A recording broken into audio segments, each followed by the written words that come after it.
अध्याय 1 हिमालय का परिचय। हिमालय की उत्पत्ति और भूवैज्ञानिक महत्व। हिमालय का निर्माण लगभग 60 मिलियन साल पहले भारतीय और यूरेशियन टेक्टोनिक प्लेटों के टकराने से हुआ था। ये पर्वत श्रृंखला न केवल भूवैज्ञानिक दृष्टिकोण से महत्वपूर्ण है, बल्कि इसे पृथ्वी के इतिहास का एक जीवंत अध्याय भी माना जाता है। हिमालय में दुनिया की कुछ सबसे युवा पहाड़ियां हैं और यह प्रक्रिया आज भी जारी है। भारतीय प्लेट अभी भी उत्तर की ओर बढ़ रही है, जिससे हिमालय की ऊंचाई सालाना कुछ मिलीमीटर बढ़ती जा रही है। हिमालय का पारिस्थितिकी तंत्र। हिमालय विभिन्न प्रकार की पारिस्थितिकी प्रणालियों का घर है। इसके निचले हिस्सों में घने जंगल, ऊंचाई वाले स्थानों पर बर्फीले रेगिस्तान और बीच के क्षेत्रों में अल्पाइन घास के मैदान होते हैं। हिमालयी पारिस्थितिकी तंत्र में अनेक प्रकार के वन्यजीव जैसे हिम तेंदुआ, तिब्बती एंटीलोप और लाल पांडा पाए जाते हैं। इसके अलावा यहाँ के जंगलों में विभिन्न प्रकार की औषधीय जड़ी बूटियां भी पाई जाती हैं, जिनका उपयोग आयुर्वेदिक चिकित्सा में होता है। अध्याय 2 माउंट एवरेस्ट का इतिहास। शुरुआती खोज और सर्वेक्षण। माउंट एवरेस्ट की ऊंचाई की पहली माप 1856 में ब्रिटिश सर्वेक्षण टीम द्वारा की गई थी, जिसमें इसे दुनिया की सबसे ऊंची चोटी घोषित किया गया। उस समय इसे पीक 15 के नाम से जाना जाता था। इस माप के लिए भारतीय गणितज्ञ राधानाथ सिकदर ने त्रिकोणमितीय विधि का उपयोग किया था। 1865 में इस चोटी का नाम British surveyor general sir George Everest के नाम पर रखा गया।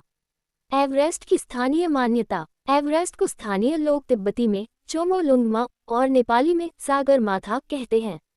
ये नाम इस पर्वत की सांस्कृतिक और धार्मिक मान्यता को दर्शाते हैं। तिब्बतियों के लिए चोमोलुंगमा का अर्थ माँ की देवी है, जो उनकी मातृशक्ति और प्रकृति की पूजा को दर्शाता है। नेपाली नाम सागरमाथा का अर्थ आकाश का सिर है, जो इसके भौतिक और आध्यात्मिक महत्व को दर्शाता है। अध्याय 3 प्रारंभिक अभियानों की कहानी।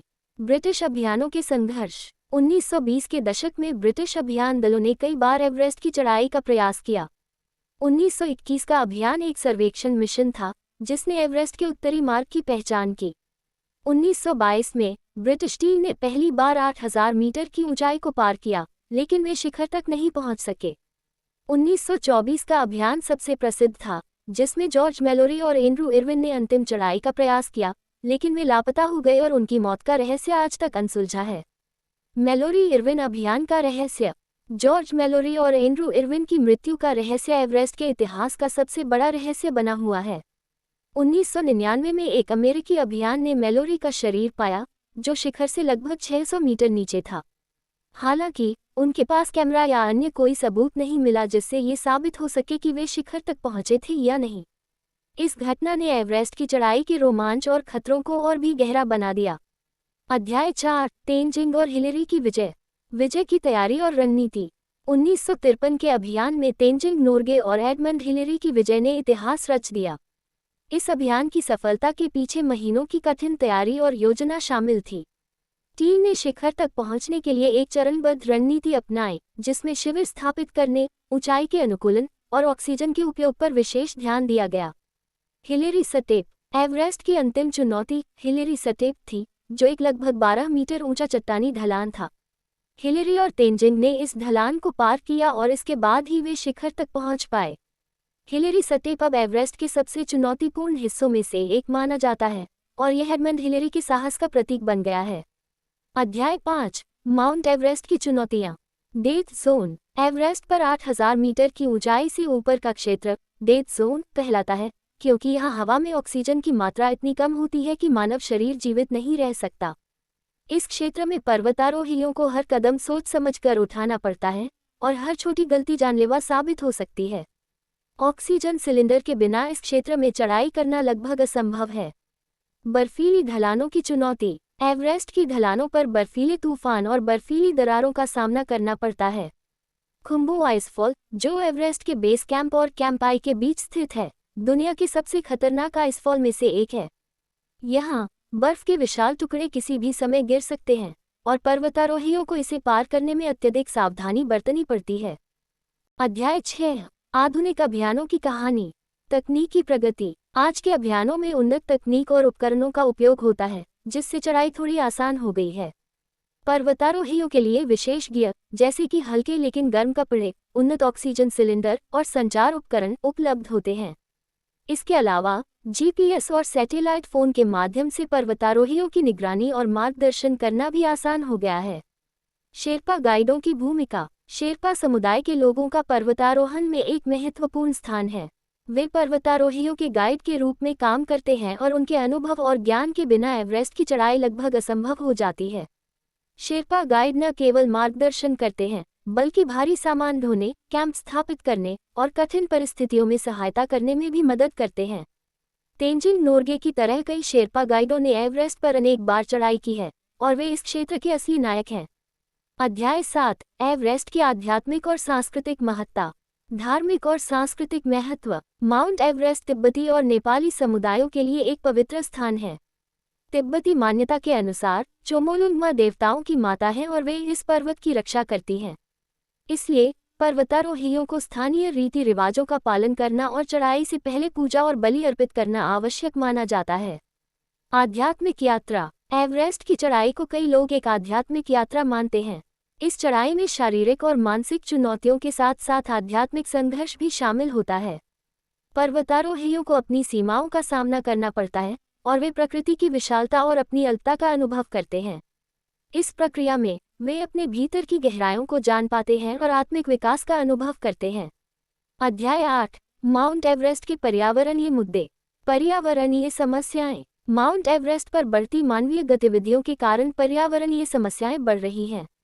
हर साल सैकड़ों पर्वतारोही एवरेस्ट पर चढ़ाई के लिए आते हैं, जिससे वहां कचरा, प्लास्टिक और अन्य प्रदूषक सामग्री जमा होती जा रही है। ये कचरा न केवल पर्वत की प्राकृतिक सुंदरता को नुकसान पहुंचाता है, बल्कि यहाँ की पारिस्थितिकी को भी खतरे में डालता है। साफ सफाई अभियानों की आवश्यकता। कई पर्यावरणीय संगठन और स्थानीय समुदाय अब इस समस्या के समाधान के लिए सक्रिय हो गए हैं। एवरेस्ट क्लीनअप अभियान जैसे प्रयासों के माध्यम से पर्वत से कचरा हटाया जा रहा है। पर्वतारोहियों को ये सुनिश्चित करने के लिए प्रोत्साहित किया जा रहा है कि वे अपने साथ लाया हुआ कचरा वापस ले जाएं और एवरेस्ट की पारिस्थितिकी को सुरक्षित रखें। अध्याय 9, भविष्य की चुनौतियां और एवरेस्ट का संरक्षण। नए उपाय और नीतियां। एवरेस्ट की चढ़ाई को सुरक्षित और पर्यावरण के अनुकूल बनाने के लिए कई नए उपाय और नीतियां लागू की जा रही हैं। नेपाल सरकार ने पर्वतारोहियों के लिए नए नियम बनाए हैं, जिनमें उनके द्वारा उत्पन्न कचरे की जिम्मेदारी लेना भी शामिल है। इसके अलावा शेरपा गाइडों के लिए सुरक्षा उपायों को भी बढ़ाया गया है, ताकि वे सुरक्षित रूप से पर्वतारोहियों की मदद कर सकें।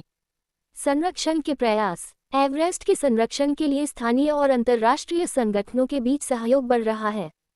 पर्वतारोहियों को जिम्मेदार पर्यटक बनने और प्राकृतिक संसाधनों का संरक्षण करने के लिए शिक्षित किया जा रहा है।